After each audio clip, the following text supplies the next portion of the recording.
नमस्कार दोस्तों, 26 अप्रैल 2022 के daily the Hindu editorial discussion में आपका स्वागत है। कौन कौन से इंपॉर्टेंट आर्टिकल्स डिस्कस करेंगे?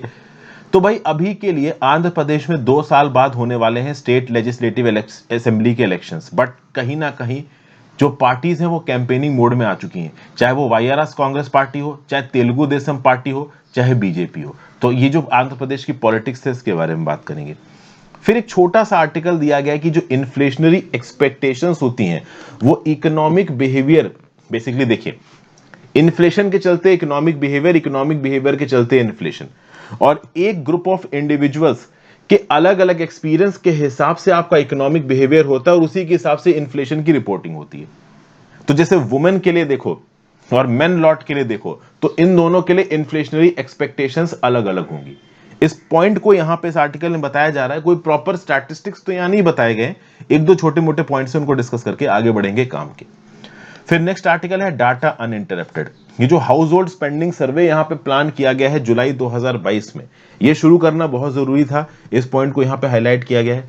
पहले के डाटा को नहीं रिलीज किया गया, उसको अगर अब भी रिलीज कर दिया जाए तो भी बढ़िया होगा। तो इस प्रकार के कुछ व्यू पॉइंट्स दिए गए, इनको यहां पे देखेंगे। फिर भाई इमैनुअल मैक्रोन साहब जीत गए हैं फ्रांस के अंदर, और फ्रांस में जीतने के बाद भी उनको अपने अगेंस्ट प्रोटेस्ट देखने को मिल रहे हैं। बहुत सारे लोग फ्रांस के अंदर, पेरिस के अंदर इसलिए प्रोटेस्ट कर रहे थे क्योंकि उनको इस बात का गुस्सा था कि ना ही वो इमैनुअल मैक्रोन को वोट करना चाहते थे, ना ही वो ली पेन को वोट करना चाहते थे। उनके पास चॉइसेस की कमी थी। कुछ लोग इसलिए प्रोटेस्ट कर रहे थे कि वो इमैनुअल मैक्रोन को एज प्रेसिडेंट नहीं देखना चाहते। ओवरऑल इमैनुअल मैक्रोन की अप्रोच यहां पे क्या है इसको समझेंगे, और अगर समय लगा तो आज ही मैं आपको बताऊंगा इस आर्टिकल के बारे में, the goal of an energy secure South Asia. तो बेसिकली इस रीजन की इकोनॉमिक ग्रोथ के लिए, एशिया की इकोनॉमिक ग्रोथ के लिए, खासकर साउथ एशिया की इकोनॉमिक ग्रोथ के लिए इस समय पे क्या इलेक्ट्रिसिटी के पैरामीटर्स चल रहे हैं, क्या स्टैटिस्टिक्स चल रहे हैं, हम क्या आगे आने वाले समय में इंप्रूवमेंट कर सकते हैं, इंडिया यहाँ पे क्या स्टैंड हो रहा है, साउथ एशिया में ओवरऑल इलेक्ट्रिसिटी का ट्रेड किस प्रकार से हो रहा है, कुछ अच्छे स्टैटिस्टिक्स हैं। ये स्टैटिस्टिक्स आप किसी रेलेवेंट पेपर में, क्वेश्चन में कोट कर सकते हो। और किसी जगह पे कोट करने का मतलब ये नहीं है कि यूपीएससी में ही कोट करो, किसी भी आंसर राइटिंग के फॉर्मेट में आप इस प्रकार की इंफॉर्मेशन को कोट कर सकते हो अगर इससे रेलेवेंट, इससे रिलेटेड कंटेक्चुअल कोई क्वेश्चन आपसे एग्जाम में पूछा जाता है। तो इतने आर्टिकल्स हम डिस्कस करने वाले हैं। आगे बढ़ने से पहले वीडियो पे लाइक का बटन, दोस्तों चैनल को अब तक शेयर और सब्सक्राइब नहीं किया कर लीजिए, इंस्टाग्राम पे फॉलो कर लीजिए, टेलीग्राम ग्रुप ज्वाइन कर लीजिए। दोनों ही चीजों का लिंक नीचे आपको डिस्क्रिप्शन बॉक्स में दे रखा है। If possible for you friends, click the join button. आपके ज्वाइन बटन दबाने से खासा मदद मिलती है, तो click the join button if you can. तो अब देखें तो आंध्र प्रदेश के अंदर इलेक्शंस 2 साल बाद आने वाले हैं, और अभी से जो वाईएसआर कांग्रेस पार्टी और अपोजिशन है वो अपनी स्ट्रैटेजीज को फाइन ट्यून कर रहे हैं, कोर्स करेक्शन कर रहे हैं, इलेक्शन की तैयारी कर रहे हैं। और वाईएसआर कांग्रेस पार्टी के अंदर इस समय पे यूफोरिया है, मतलब ओवरऑल थोड़ा डिसअपॉइंटेड भी है वो, और यूफोरिया भी है। रीजन बीइंग कि, अच्छा, दोनों की वजह क्या है? वजह ये देखिए, वैसे तो वाईएसआर कांग्रेस की अच्छी खासी मेजॉरिटी है आंध्र प्रदेश के अंदर, उनको कोई प्रॉब्लम है नहीं। लेकिन अभी रिसेंटली क्या हुआ है कि कैबिनेट में कुछ चेंजेस किए गए। तो इस कैबिनेट में चेंजेस के चलते जो पुराने एमएलए हैं उनको थोड़ा गुस्सा है, ठीक है ना। क्या है कि पहले जो मिनिस्टर थे उनको मिनिस्टर की कुर्सी से हटा दिया गया, अब वो सिर्फ एमएलए रह गए। तो एक हर्ड बर्न टाइप की चीज है। अब ये जो लीडर्स है पुराने, जिनको आप मिनिस्टर की कुर्सी से हटा दिया गया, अब इनको मॉडिफाई करने की जरूरत है, नहीं तो ये लॉयल्टी स्विच कर सकते हैं। और आपको वैसे भी पता है कि जो अपोजिशन पार्टीज है, तेलुगु देशम पार्टी और बीजेपी, जब ये ओवरऑल पैसिफाइंग मोड में आएंगी तो वाईएसआर कांग्रेस पार्टी की वल्नरेबिलिटीज को टारगेट करने की कोशिश करेंगी। तो इस कंटेक्स्ट में वाईएसआर कांग्रेस पार्टी को हटाना, ये टारगेट होगा तेलुगु देशम पार्टी का, बीजेपी का, जनसेना पार्टी का। वैसे देखा जाए तो जो लेजिस्लेटिव असेंबली है आंध्र प्रदेश की 175 मेंबर्स की है, इसमें 151 एमएलए हैं किसके पास? वाईएसआर कांग्रेस पार्टी के पास। और अगर आप देखो तो लोकल बॉडी इलेक्शन जो रिसेंटली हुए हैं वहां पे भी वाईएसआर कांग्रेस पार्टी ने अच्छा परफॉर्म किया। मतलब वाईएसआर कांग्रेस पार्टी इस समय पे ड्राइवर्स मोड में है। लेकिन पॉलिटिक्स में कुछ भी परमानेंट नहीं होता। कभी भी किसी एक पॉलिटिकल पार्टी की परमानेंट विक्ट्री होगी, पक्का विक्ट्री होगी, इसको आप 100% श्योरिटी से नहीं बोल सकते। भले ही वाईएसआर कांग्रेस पार्टी के लीडर्स इस समय पर कॉन्फिडेंस में हैं, लेकिन एंटी इनकम्बेंसी का फैक्टर हमेशा रहता है। और ऐसा तो है नहीं कि वाईएस जगनमोहन रेड्डी जी की सरकार पे कुछ गड़बड़ हुआ ही नहीं। ये जो 3 कैपिटल वाला इशू था, ये यहां पे एक फियास्को में कन्वर्ट हो गया है। वाईएसआर जगनमोहन रेड्डी जी के ऊपर ये इल्जाम लगाया गया है कि ये इम्प्रूडेंट वेलफेयर स्कीम्स को इंप्लीमेंट करते हैं, जिससे जो स्टेट के फाइनेंसेस हैं वो यहां पे खतरे में आ गए हैं। फिर अमरावती कैपिटल जो थी, जिसको 3 कैपिटल्स में कन्वर्ट करना था, वो प्लान इंप्लीमेंट हुआ नहीं। अमरावती को पूरी तरीके से कैपिटल बनाने के लिए इस समय पे वाईएसआर जगनमोहन रेड्डी तैयार नहीं है, जो भी उनका पॉलिटिकल वेंडेटा हो या जो भी उनके दिमाग के अंदर प्लान्स हो। तो अगर अमरावती कैपिटल को विशाखापट्टनम में शिफ्ट किया जाता है तो अमरावती के अंदर जिन किसानों की जमीनें ली गई थी उनको प्रॉपर कंपनसेशन देना पड़ेगा, पैसा देना पड़ेगा, चूंकि उनका यहां पे नुकसान हो रहा है। उस रिस्पेक्ट में सरकार के ऊपर काफी सारा खर्चा आ सकता है, ठीक है। हालांकि वाईएसआर पार्टी ने बहुत सारी वेलफेयर स्कीम्स भी चलाई हैं और इन वेलफेयर स्कीम्स के चलते एक जनरल गुडविल है वाईएसआर कांग्रेस पार्टी के लिए आंध्र प्रदेश के लोगों के अंदर। फिर यहां पे वाईएसआर कांग्रेस पार्टी ने यह बोला है कि भाई देखिए, हम अपने सारे टारगेट्स इसलिए भी नहीं मीट कर पाए हैं क्योंकि जो स्टेट है वो 2 भागों में टूट गया है। 2 भागों में टूटने के बाद उसके फाइनेंसेस में ऊपर स्ट्रेन आ गया था। बहुत लंबे समय तक तेलंगाना के उधार भी आंध्र प्रदेश ने चुकाए हैं। फिर उसके बाद पैंडेमिक आ गया, तो पैंडेमिक में खर्चा करने की जो एबिलिटी थी ओवर आंध्र प्रदेश की सरकार की, वो यहां पे थोड़ा सा कॉम्प्रोमाइज हो गई है। प्लस पिछली टीडीपी सरकार को भी वाईएसआर कांग्रेस पार्टी ब्लेम करती है कि भाई इनके फाइनेंशियल मिसमैनेजमेंट के चलते भी ये प्रॉब्लम हमारे सामने आके खड़ी हुई है। तो ये सब ओवरऑल इश्यूज हैं। अब इस इश्यूज में पॉलिटिकल ब्लेम गेमिंग होगी, अपोजिशन एक मॉडल रखेगा, रूलिंग पार्टी एक मॉडल रखेगी। अब लेट्स सी कौन सा मॉडल किसके फेवर में जाता है। हालांकि mister Jaganmohan Reddy ground level पे अपने सारे प्लान्स को इंप्लीमेंट कर रहे हैं।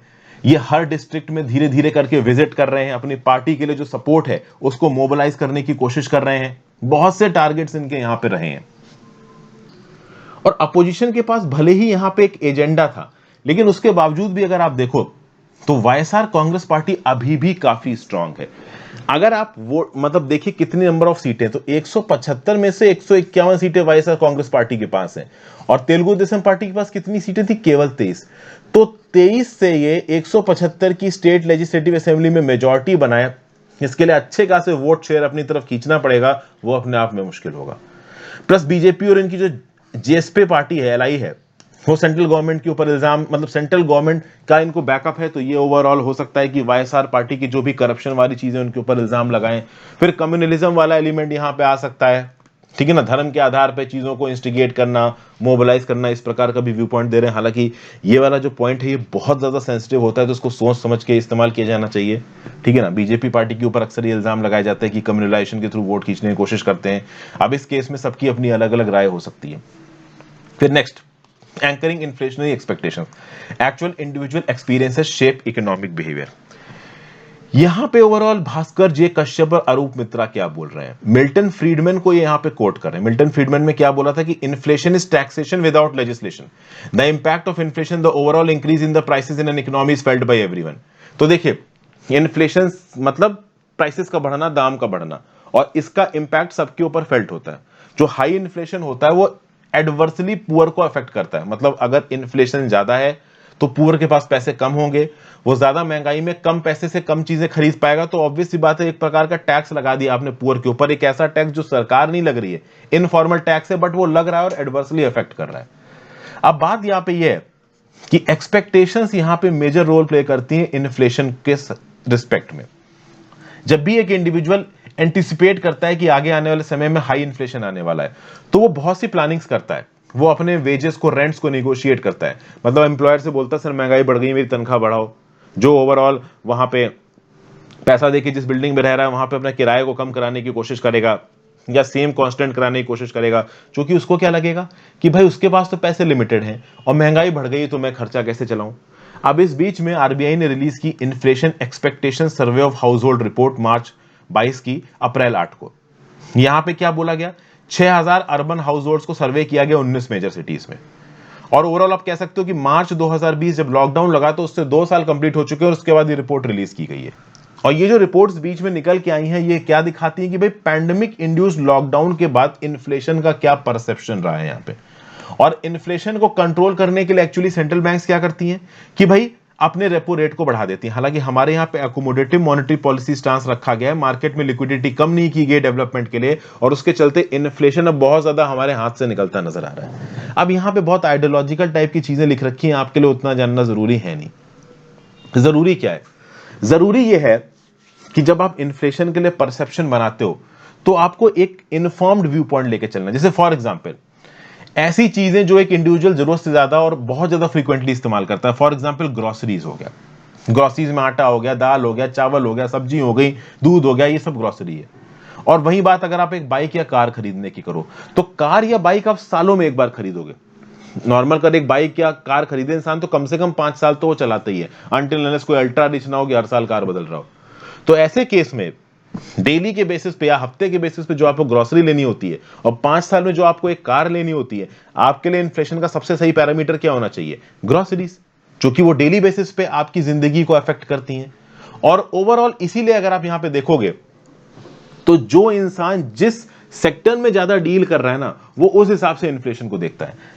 इसीलिए इन्फ्लेशन में जेंडर बेस्ड डिफरेंसेस भी देखे गए हैं। अक्सर कर देखा गया है कि वुमेन को यह फील होता है कि महंगाई ज्यादा बढ़ रही है व्हेन कंपेयर टू मेल, क्योंकि वुमेन्स का जो इस समय पे सोशल लेआउट है वो कुछ इस प्रकार का है कि वो नौकरियां नहीं करती हैं या कम नौकरी की। आप देखिए सोशल डिस्क्रिमिनेशन तो है ही, वुमेन कहीं ना कहीं डिसएडवांटेज पे हमारी सोसाइटी में एज अ होल। देखो मैं उन वुमेन की बात नहीं कर रहा हूं जो अपनी काबिलियत पे ऊपर उठी हैं, बट हाँ ओवरऑल एज अ सोसाइटी देखो तो मैन एडवांटेज पे, वुमेन डिसएडवांटेज पे। हम कोशिश कर रहे हैं इस सोशल डिस्क्रिमिनेशन को दूर करने के लिए, बट अनफॉर्चुनेटली ये सोशल डिस्क्रिमिनेशन अभी एग्जिस्ट करता है। तो जब इन्फ्लेशन की एक्सपेक्टेशंस की बात आती है तो वुमेन को ज्यादा पैसिमिस्टिक समझा जाता है। उसका वजह क्या है? क्योंकि उनको घर पे रह के ओवरऑल घर के रोजमर्रा के काम देखने हैं और उससे रिलेटेड चीजों को खरीदना बेचना है, तो ऑब्वियस सी बात है उनको महंगाई ज्यादा फील होती है। और वहीं पे एक मेल है जो कि ऑफिस में जाके काम कर रहा है, आईटी सेक्टर में काम कर रहा है, उसको महंगाई इतनी फील नहीं करती क्योंकि ग्राउंड लेवल की प्रॉब्लम उसको नहीं देखनी पड़ रही है। लेकिन जब लॉकडाउन आया, जब इंसान का वर्क फ्रॉम होम हो गया, आदमी का भी, और जब दोनों मैन वाइफ, हस्बैंड वाइफ दोनों घर पे थे, तब दोनों के इन्फ्लेशन परसेप्शंस के बीच में जो गैप था वो कम हो गया। तब वुमेन को जितनी महंगाई दिख रही थी उतनी ही आदमी को महंगाई दिखने लगी, क्योंकि उसको ग्राउंड लेवल की प्रॉब्लम समझ में आने लगी। तो यहां पे क्या बताया जा रहा है? यहां पे यही बताया जा रहा है कि inflation is a parameter of perception, and आप कह सकते हो कि inflation is a parameter of expectation. आप क्या एक्सपेक्ट कर रहे हो, आपका क्या परसेप्शन है, इस हिसाब से आप देखते हो कि महंगाई कितनी ऊपर नीचे जा रही है। और ओवरऑल महंगाई को ग्राउंड लेवल पे आम आदमी के पर्सपेक्टिव से देखो तो ग्रोसरीज और जो है ना, जैसे बास्केट में तो हम लोग कार और हाई वैल्यू की चीजों को भी कंसीडर करते हैं, लेकिन हमें ज्यादा कंसीडर किससे करना है? जो डेली के लेवल पे हमारे लिविंग स्टैंडर्ड्स पे इंपैक्ट डाले। इसलिए हमेशा चीजों की महंगाई को एक ओवरऑल पर्सपेक्टिव से देखना ये सही नहीं है।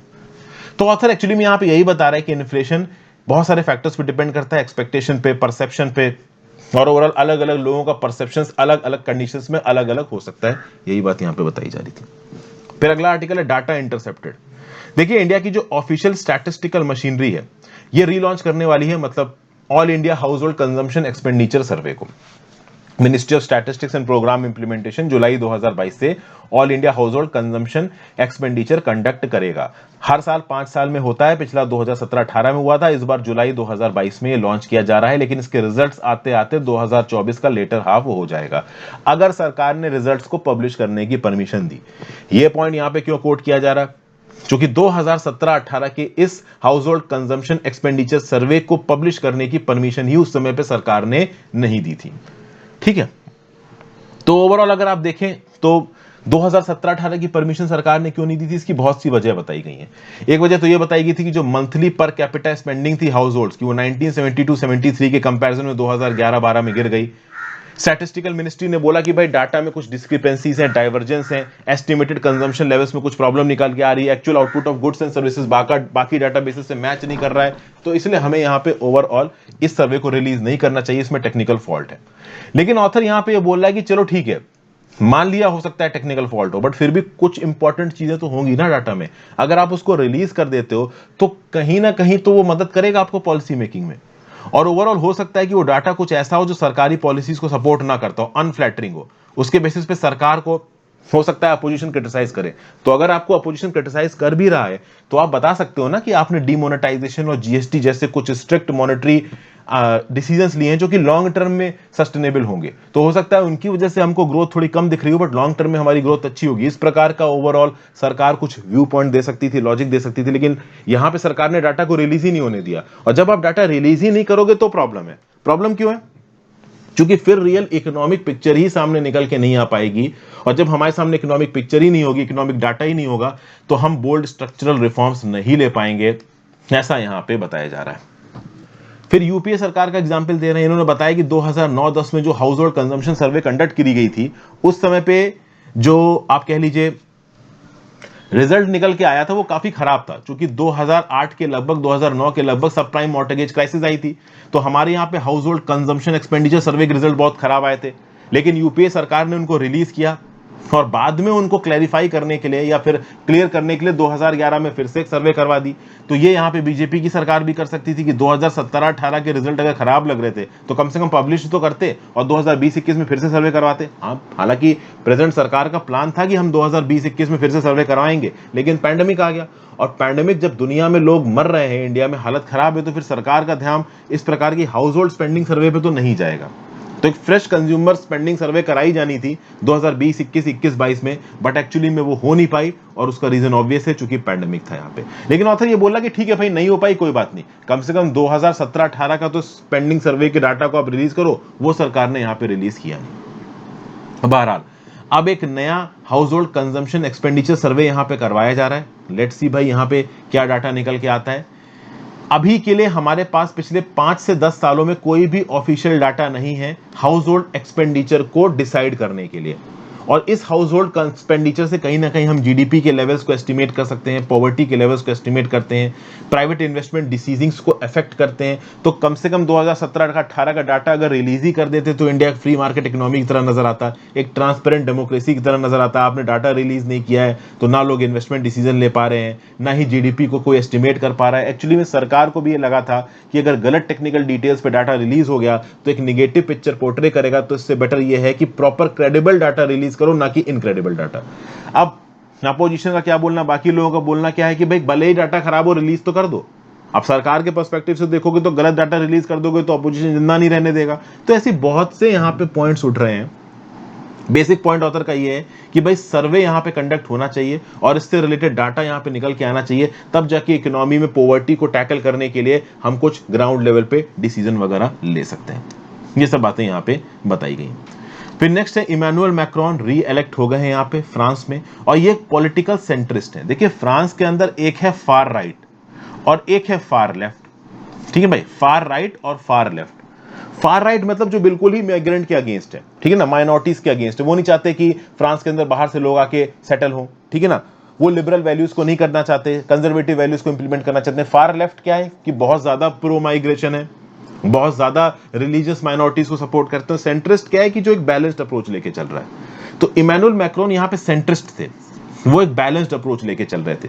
मतलब वो ली पेन जितने फार राइट भी नहीं थे, और अपने पूरे इलेक्शन कैंपेन में इमैनुअल मैक्रोन ने बोला है कि ली पेन तो एक फार राइट लीडर हैं, व्लादिमीर पुतिन जैसे लीडर्स को ये सपोर्ट करती हैं। हो सकता है कल की डेट में फ्रांस अगर ली पेन की लीडरशिप के अंदर आ जाता, ली पेन प्रेसिडेंट बन जाती, तो हो सकता है फ्रांस यहाँ पे रशिया के ऊपर से सैंक्शन हटा देता, रशिया से एनर्जी ज्यादा इंपोर्ट करता ताकि फ्रांस में एनर्जी लोगों के लिए सस्ती हो सके। इस प्रकार के स्टेप्स फ्रांस ले सकता था, बट अभी के लिए ऐसा नहीं हुआ है। इमैनुअल मैक्रोन जीत के आ गए। तो जो भी फ्रांस ने सैंक्शंस लगाए थे रशिया के ऊपर, रशियन इन्वेजन ऑफ यूक्रेन के ऊपर, वो यहाँ पे लगे रहेंगे।